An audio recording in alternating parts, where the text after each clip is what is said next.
But I will reiterate things, and I'd like to focus on the way this project can think about how do we collect this, a massive amount of species and specimens needed to fulfill a pretty high goal. Because I know everything has been more or less said about the sequence technology that's ready for that. We've heard a lot about malaise traps. Yes, you will hear more about malaise traps.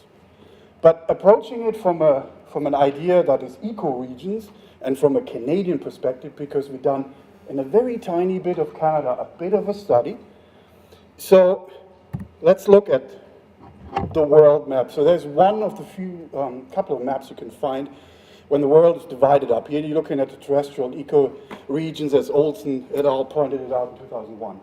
I think the term itself is almost coming from the 1960s early, but then in very, very small terms, I think it related to forestry.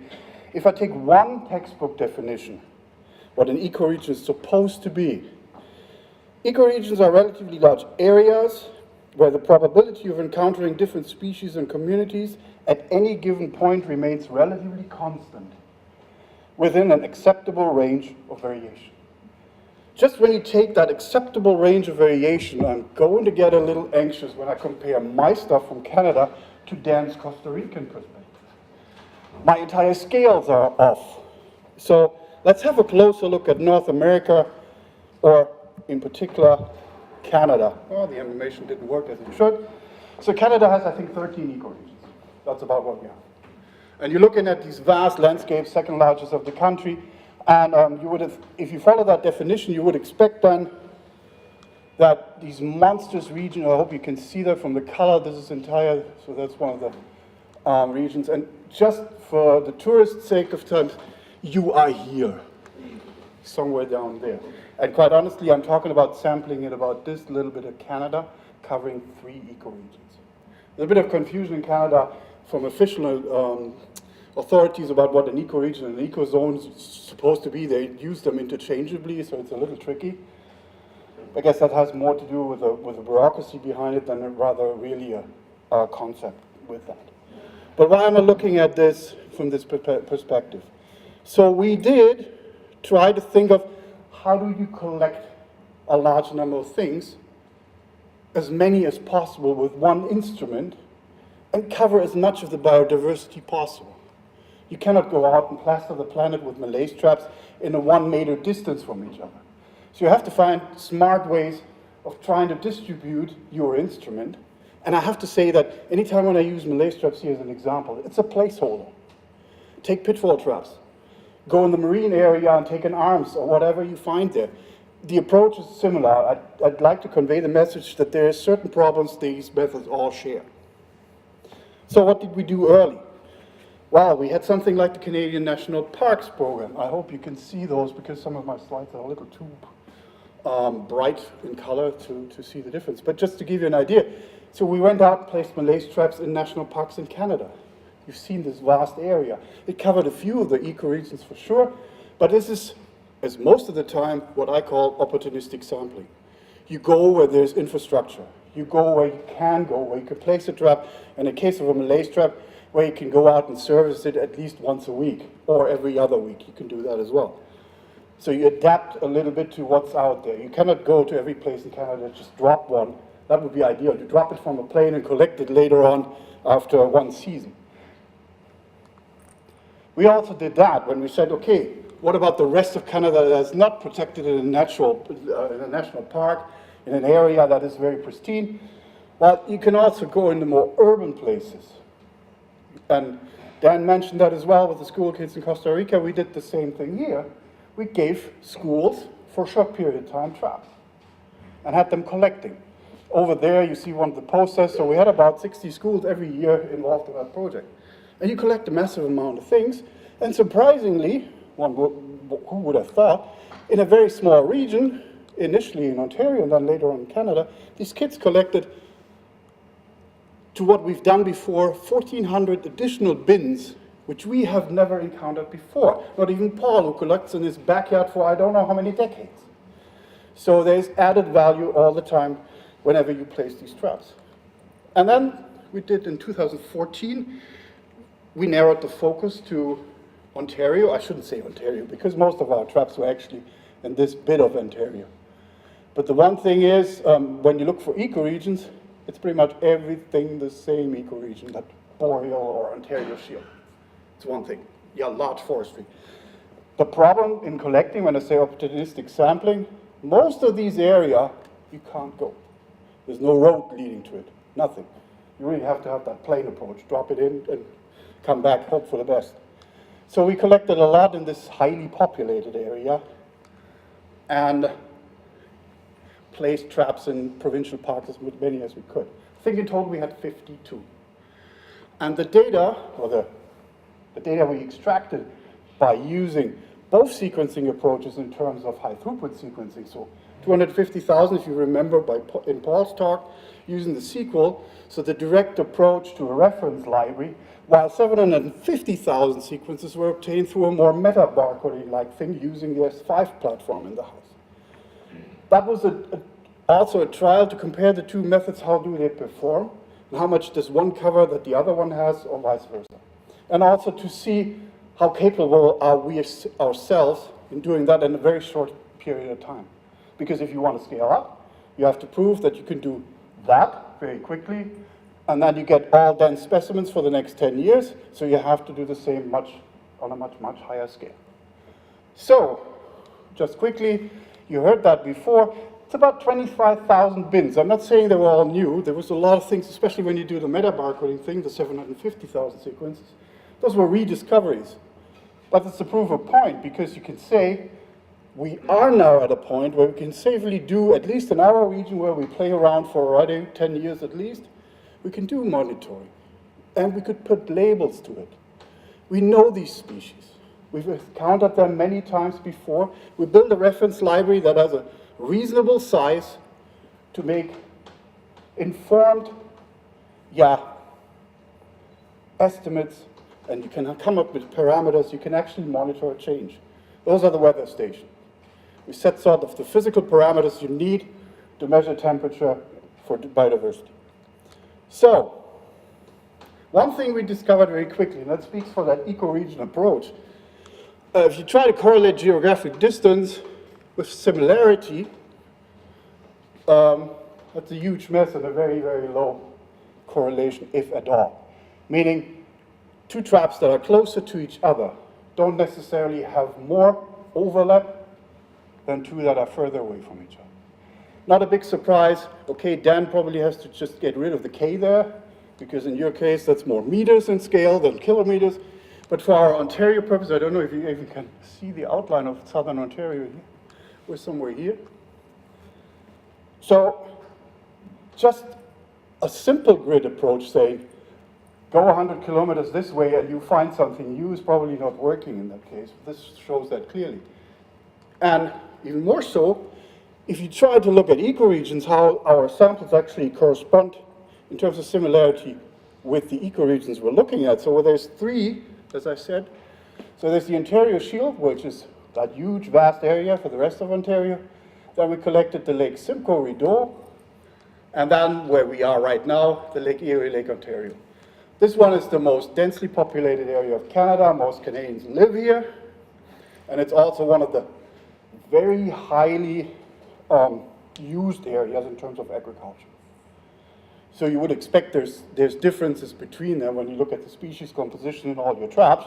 And indeed, if you do a permutational analysis of variance, you'll find that ecoregion is sort of very significantly correlated with that. And elevation a little less. The problem with elevation is we're not really talking about elevation differences. It's probably from 0 to a few hundred meters. There's no mountain ranges in that area. The problem is if you look at these values, because they give you an idea how much of the variation you observe contribute to that correlation. So there is, of course, a good correlation of ecoregion and the diversity or the overlap, but the problem is it's not a very high percentage. So you say of the variation in total, you have 40%, 14% only, and you start to wonder, what about the rest? Where does that dynamics come from? Well, I guess it's the approach. One thing could be sampling bias, and that's something where Dan started to talk about. your traps probably don't catch everything. And you have a snapshot of one thing here and one thing there of the totally available diversity, and all of a sudden you're not really able to compare one by one. So what's the optimal malaise trap? We don't know yet. I know you started these tests comparing them side by side. Donald Quicker does it. And I really, really want to do the same in an area here where we understand the original diversity probably a little better because we've worked on that. And it's more limited, for one thing. The other thing I always like is looking at the distance between the traps. How far away from each other do they have to be? And as I said, we can do crazy things. So we can go out in the field and just take an array of malaise traps and put them next to each other. So in this case, we went out not far from here, 10 of those traps, all in a row. There's of course we wanted to figure out, does distance play a role? When do things change in that? Of course, one thing I'll have to mention is that the environment around these traps is certainly not the best one in terms of there is heterogeneity and everything around it. But you see these traps lining up there, and we left them out for a couple of weeks. You see the results here for 2 weeks. One colleague from Denmark on Twitter called it the malaise train. So we're thinking of now starting to, we haven't done that yet, we will use meta-barcoding approaches to start comparing and see if there's any kind of relationship or changes over the distance of these traps. We did high resolution photography of the area around to better understand if it has to do with the habitat itself. And we'll see what comes out of that. And we'll use it for one other thing, which I'd like to show you with respect to a grid approach. So here you're looking at, I think, Paul, you mentioned that program from last year, or this year.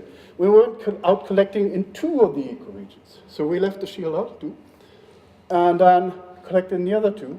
Again, it's partially opportunistic. You cannot sample everywhere you want, especially here. There's a lot of private land, and not everybody is necessarily convinced that you should collect there.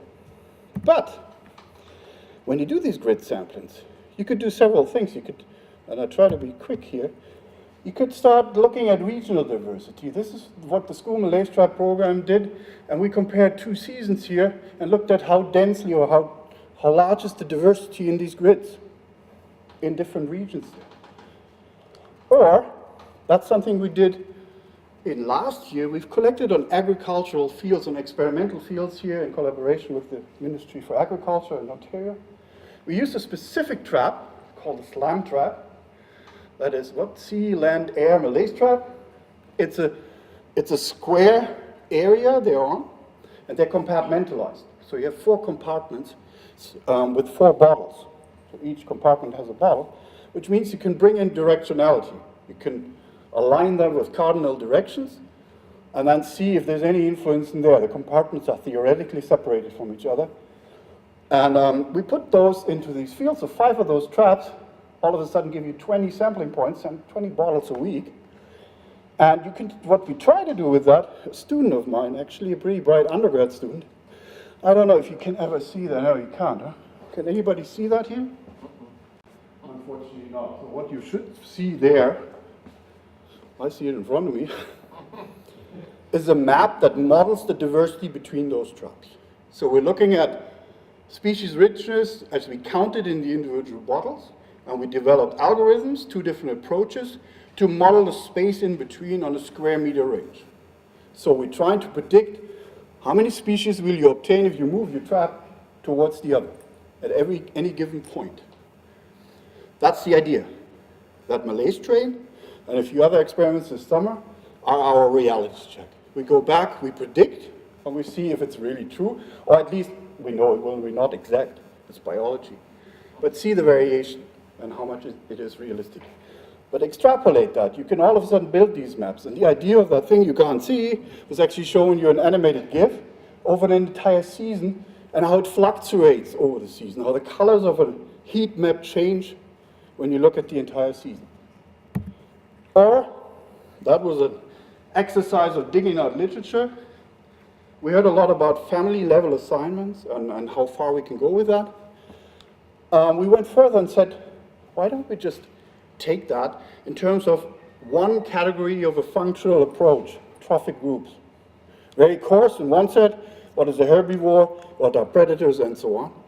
We took the 500 families we had in the 24,000 bins, looked up the literature, tried to find information, took a majority rule approach, because there's groups where you have everything. Some fly families will have pretty much everything you can imagine here. You take, okay, most of them have that, that's fine. And then you transpose that onto the individual bins you find. So all of a sudden you have functional traits for 24,000 bins. And you start mapping that for the different ecoregions over a given season. I started a very exciting collaboration now with Trade Bank, that's the Encyclopedia of Life People, Atlas of Living Australia also came on board, and we hope to have the Biodiversity Heritage Library. So what they agreed on is we give them the species list we have in our area in Ontario. They try to screen through all the literature that's out there and retrieve traits that are interesting in that regard. We'll start with agriculture-related groups and dig further as much as we can. So, because I have to hurry, going back to Ontario, you saw Paul's bold plan. Next year we go to the Shield. Further years we go further down, so the next 5, 6, 7 years we'll probably be busy placing malaise traps there. But as I said in the beginning, Canada's ecoregions are about 13 for a large area. Probably our distances between the traps don't have to be that close as they are in Costa Rica. Ecoregions are a good proxy, but within, we have to be very careful if these smaller structures, these smaller changes in habitats are leading us to missing some incredibly rich and important biodiversity. And that's something where we probably have to be starting with the experimental approaches, as you've heard before. And also, if you look very closely, this is Canada, but if you take some of the countries that are represented here and look at their ecoregion maps, far more colorful. That, by the way, is Costa Rica, the tiny little thing that fits somewhere in Canada, very tiny. South Africa, Peru, India, and Argentina is one of the, and that's more the area around Thailand and everything else. So it just shows you, there's a lot of those where we could start planning. That's the message I wanted to pass on here. This is one way of starting to compartmentalize the problem, starting to approach it as one scale to begin with, and then zooming in wherever needed. Thank you. And I have to thank all these people, because I cannot claim I did it all myself. Quite the contrary. Thank you very much.